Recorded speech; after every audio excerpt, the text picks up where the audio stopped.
panelists. First with Mrs. Jaguar White.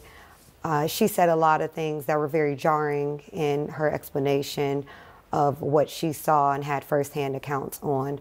My concern for her, she's saying a lot of things that could be considered libelous. Right. And I would suggest that she contacts an attorney, if only to vet the information she has or purports to have from other victims. At least they can protect her, and then they can also do their due diligence, the attorneys, to make sure that the information she's receiving is accurate outside of the things that she knows and may have proof of.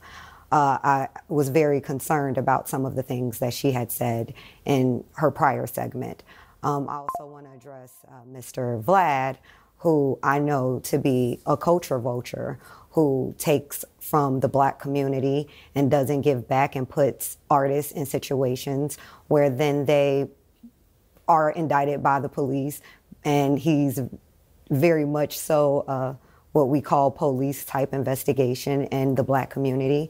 And for him to repudiate what Mrs. Wright has said, I thought was completely out of line. He can say he doesn't agree, which is fine. But for him to be someone who constantly uses the Black community and uses them as a means for his platform, I thought that was very inconsiderate and unprofessional. Now, to get to your question that you asked of me regarding the victims, there are victims coming out every day, even someone who contacted me last night. So, and it's only standing to be more individuals coming out. I do talk to some of the other attorneys who represent victims that we already have known because they filed cases, who have additional victims who plan to come forward and they plan to file cases against very soon. So it's only a matter of how many more are going to come out, and it seems to be, it'll be very many more. You've said that you've been contacted regarding the sale of one of the Diddy freak-off tapes, and that it features a very high-profile celebrity. What can you tell us about that? So actually, I recently was contacted by one of my business partners who's also an attorney, who said to me, well, why are we not writing the demand letter to try to do the catch and kill?